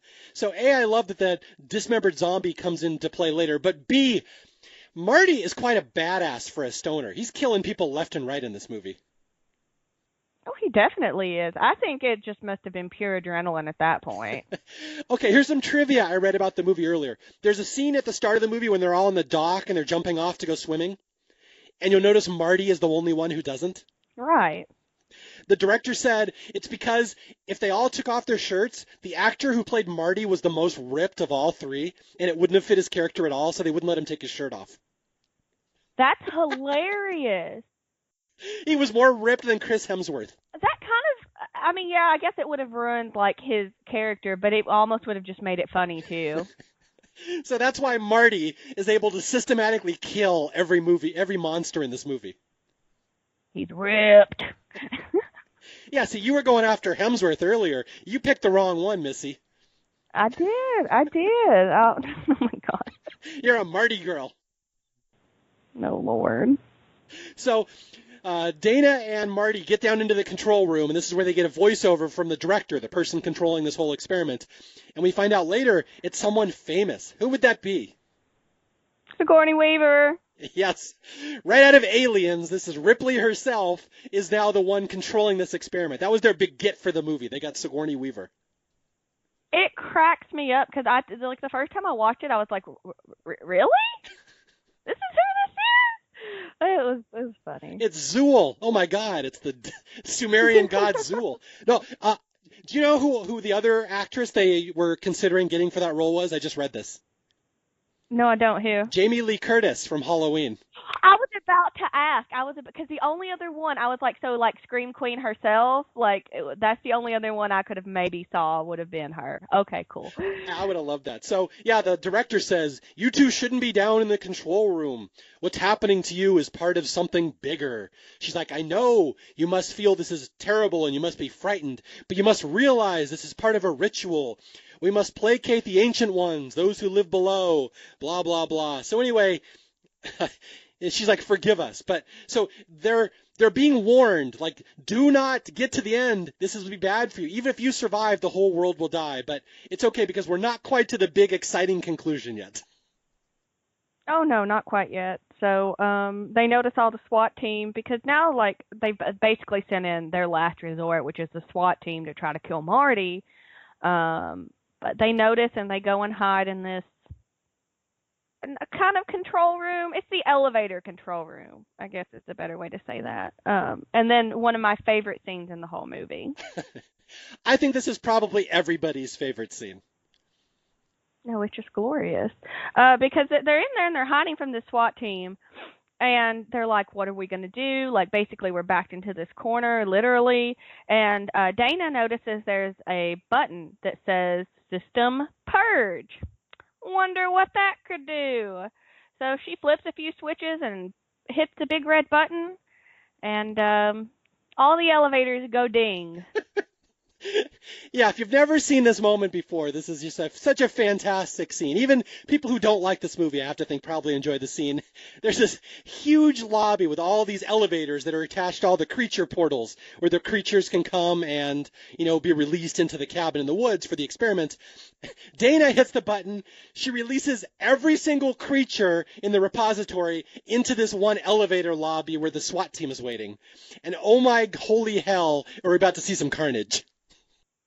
Oh my gosh, within like 10 seconds, the whole room is painted red with their blood. Like, literally. Yes. Dana says, let's get this party started, hits the button. Oh my God, every monster you've ever seen in your nightmare, in a horror movie, in your imagination, comes flooding into this lobby, into the control center. They just dismember everybody. And like, who do we see here? We see the dragon bat. This is where I think we see the molesting tree. We do see the tree in that scene. I think the dismemberment goblins are there because there's a couple little fly things that break a guy in half. So I think that's the dismemberment goblins. I know the clowns come out at one point. I mean, there's all kinds of stuff. Literally, like you said, anything you could fathom and think of it's coming out of those elevators. And it's not like all of them at once. It's like, okay, we have a round of them, and then ding, another round. Ding, another round. Oh. I mean, I don't use this term lightly, but that's like horror porn. If you like horror, this is every single horror monster being unleashed onto the screen at one time, including my favorite, the unicorn, who is not traditionally a horror monster, but there's a scene where a unicorn runs and gores a guy up against a wall and kills him. So the dreaded unicorn even shows up. Just keep impaling him a couple times. Yep. And there's even like the strangers, if you've ever seen the strangers, like those kinds of creepy people. There's like your doctors that dismember and kill people. There's your it clown. There's like, it's literally everything you can pretty much fathom. Yes, it's every horror movie of monster of all time thrown onto the screen at once, including, and here's this great scene where they get into the control room, all the monsters. Again, they're just going to wreak havoc on every single person in this organization. And they get to the control room, and this is where we get Mr. Hadley, who all along, all he wanted to see was a merman kill somebody. Mr. Hadley will be killed by a merman. Oh, it's a glorious scene because I think that they were trying to open up some like trap door and a little explosion happened and he got like kind of sent backwards and became kind of incapacitated. And then as he's coming to in this fog and the dust is settling, you hear this like slapping noises. And you're like, what on earth? And then lo and behold, this merman just comes up right in his face and he goes, oh, come on. And it just eats his face. And I'm like, yeah, you got your merman. I love that. That's my favorite moment. And I've read so many people, even on the Internet Movie Database trivia, they said that's the moment that got the biggest round of applause from the audience. When Hadley gets eaten by the merman he's been dying to see for decades. And all he says is, oh, come on. I mean, he got to see it. You get what you ask for, buddy. And I love earlier in the movie, Sitterson says, you don't want to see a merman. They're a mess to clean up after. And you see why, because when the merman eats you, all your entrails and blood go shooting out the back of his head onto the floor. Yeah, his like blowhole or whatever. And I was like, oh, that makes sense. Okay. I read when they filmed that scene that they actually had 9 minutes worth of blood coming out of the back of the merman, but they had to cut it down to 5 seconds for the movie. Oh, darn. Could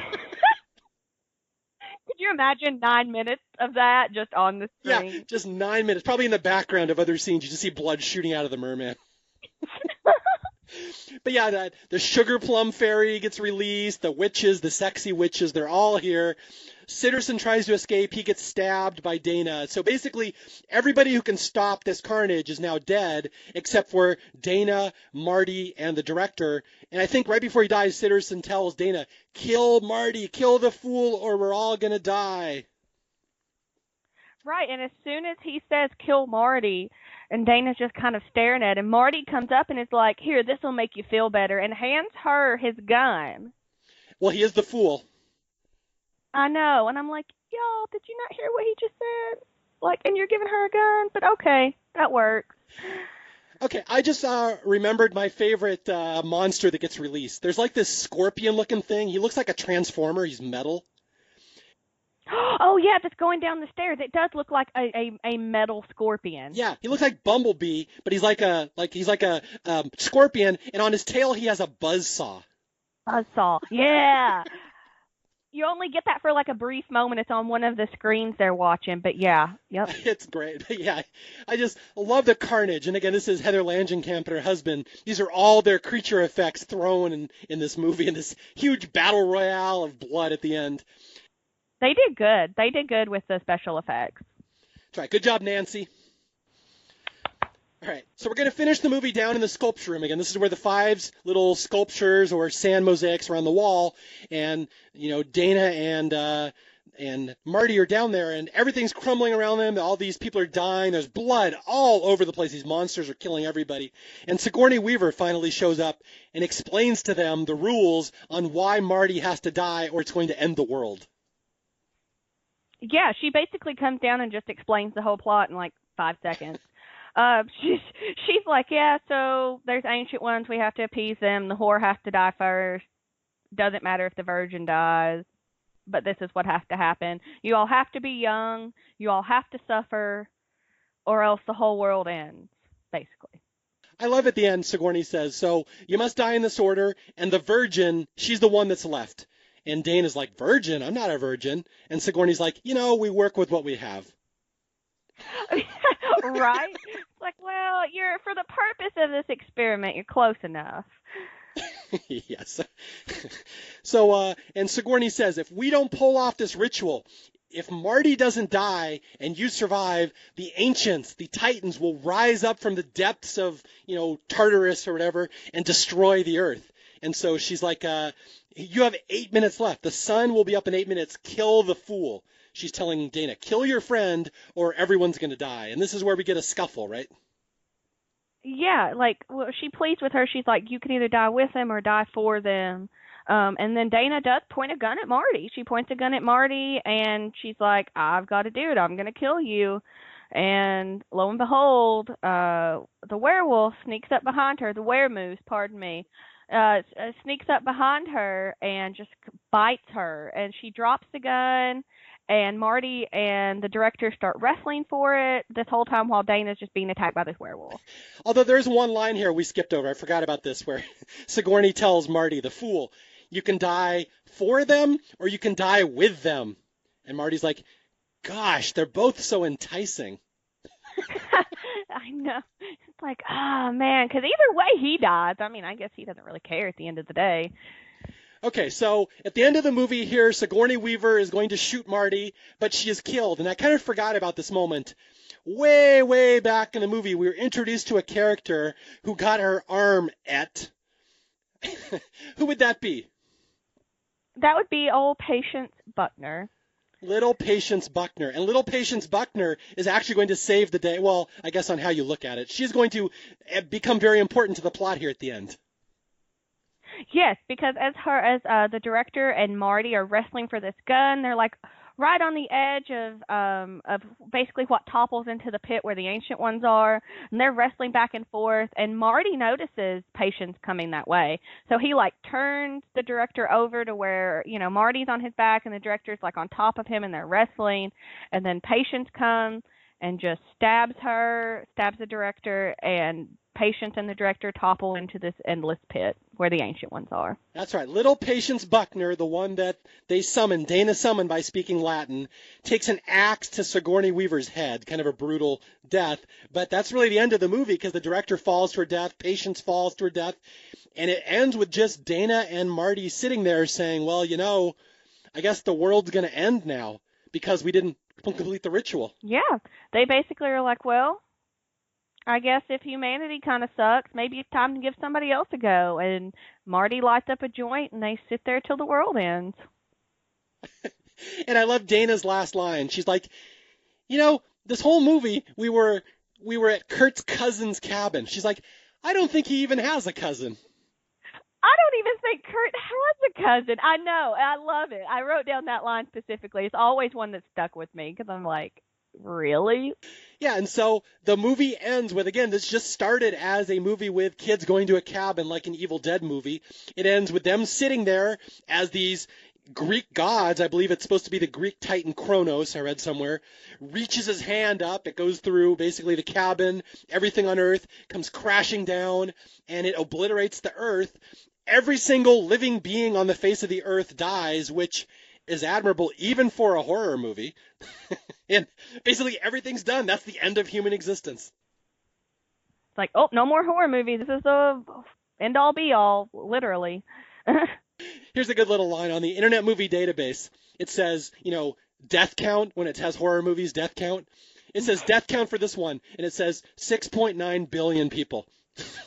The whole world. So anyway, yeah, that's how the movie ends. It's like, wow, that was a pretty, very ambitious scale for a horror movie. Yeah, I leave no room for sequels, as we said before. It makes its statement. Yeah, as the director said, I'm sorry, did you see the ending of my movie? There's not going to be a sequel. I'm sorry. But there will be at least 10 prequels, I guess. Right. There'd be all these prequels, all these spin-offs, but no, you're never getting a sequel. And so there we go, one of the, some would say masterpieces of horror genre, some would say it's a total abortion and it's embarrassing. Again, it's so polarizing because it goes off the rails. And even in his review, have you read a lot of the reviews of this movie when it came out? No, I haven't. Even Roger Ebert said, I'm not entirely sure that it worked, but I had to just admire how ambitious it was and how many different spin-offs it started going into its storyline. He's like, I just kind of had to sit there and admire it. He's like, well, at least they're going for it. Exactly. It's like, well, okay, it's not your stereotypical movie. It's like, well, you tried, even if it wasn't 100% perfect in execution. It sets itself apart. Yeah, but I am dying to hear reactions of people who saw this in the theater, like opening night, having no idea what it was about. Because I would like to hear their reaction to it. Because, I saw this many years later. It was only a couple of years ago. But yeah, this is one of those that it would be really fascinating to go back in time and see people who saw it on opening night, what they thought of it. Because there's almost no way to really make up your mind on it after one viewing, I would say. Yeah, no, I agree. Even though I really enjoyed it the first time, I've continued to find different things about it and learn more things about it the more I've watched it. So I would imagine some people probably just walked out or like, I can't believe that it just ended this way. But then, it would be very interesting to go back and see it because I didn't see it in theaters either. So it would be cool. And again, my gripe is I'm not really high on horror comedies. And I'm not entirely sure this is either one of those things.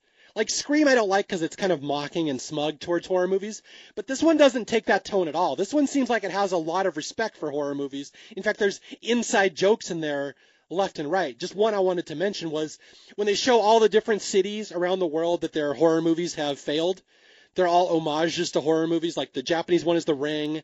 I think the one in Spain, Germany, there's one that's King Kong, and the one in Stockholm is clearly The Thing from John Carpenter, if you pay attention. Mm-hmm. But there's all sorts of homages, yeah, like that. No, see, yeah, and that's super cool because you're right because it's not like Scream trying to make fun of them. It's almost like let's kind of dissect this and take this a different direction, but still respect the other movies. Yeah, it's very rare that a horror movie involves Greek mythology and titans. Yeah, no, I don't think I could name another one to be honest. Yeah, maybe the one with Elijah Wood. I think that might be the only one. Elijah Wood. Frodo. But anyway, that is our coverage of The Cabin in the Woods, a movie that I think horror movie fans will probably like. I can't guarantee that. I think non-horror movie fans will find it fascinating, but it's not especially scary, bloody, offensive. I think it's an ideas movie, and I just think it's one that everybody should see at least once. No, I'm with you on that. It's a very interesting movie, and if you don't like horror movies, give it a watch. If you do, give it a watch. Yep. I think everybody can get something out of this movie. Especially if you watch it downstairs in your torture room. Oh my God. Yeah, that makes it even better. So, you are now finished with your second episode of Staff Picks. How do you think you did? Hopefully okay. Hopefully I lived up to the hype of all this. Hopefully. We will find out if it was you or the beer that did it the first time. I think you did an admirable job, but we will see once it's edited in its final form. Oh, okay. No, I think you did a great job, and I really appreciate you coming back because I enjoy talking horror movies with you. You are a horror movie junkie just like I am. Aw, thanks. If you get me talking about something I love, I'll sit here all day and talk about it, and horror movies are one of those things. So yeah. Okay, well, I guess this is about the time we start talking about your appearance in next year's horror month. Which movie are you going to throw out there this time for me? Oh, you get to pick this time. I mean, because literally, I don't know. I've watched so many recently anyway, and like I know you're going to do one on The Vacancy. I don't know if you're actually going to still. I didn't know if you scheduled that one or not. That is a great movie, and I had almost forgotten about that one. Yeah, Vacancy's creepy. Oh yeah, yeah. There's some scenes like even when I go to hotels now, I'm like, the vacancy. What's gonna happen? So yeah. Okay, well, I'm going to throw out a really obscure one because here's a really obscure horror movie I cannot find a co-host for, and I'm going to task you with perhaps doing this. Go onto YouTube. There's a TV movie called Don't Go to Sleep from about 1982. Watch that and tell me what you think of it. That is a movie that messed up an entire generation of kids because it was a TV movie, and kids went into it unsuspecting on how dark a TV movie could actually be.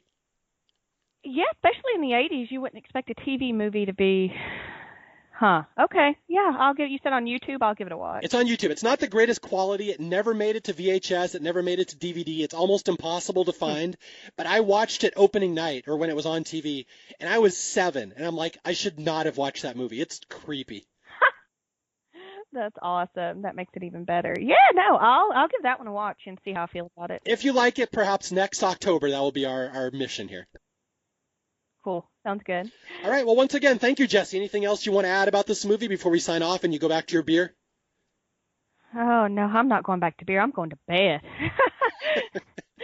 No, I love this movie, and I'm very glad that you had me on to do it. So, and I hope maybe it changed some people's opinions, or at least got some more people to consider watching it. So. Yeah. And again, a perfect movie to start off horror month. So, thank you. Yeah. Oh no, thank you, Mario. All right. And again, my name is Mario Lanza. This is Staff Picks. If you need to reach me, you can reach me at staffpicspodcast@gmail.com or on Twitter at Mario J. Lanza. Until next time, I'll be out there searching for more horror movies for Horror Month 2020, and I'll talk to you guys later. Stay away from the torture room. Bye.